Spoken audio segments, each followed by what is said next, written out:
वरदा हरी विठ्ठल श्री ज्ञानदेव तुकाराम पंढरीनाथ भगवान की जय माऊली ज्ञानेश्वर महाराज की जय जगद्गुरु तुकाराम महाराज की जय श्री स्वामी समर्थ महाराज की जय.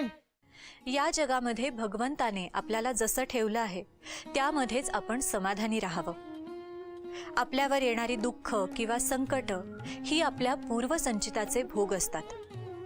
संत तुकाराम महाराज तर म्हणतात की या सगळ्यापासून जर तुम्हाला दूर जायचं असेल तर एकच उपाय आहे, तो म्हणजे भगवंताला शरण जा.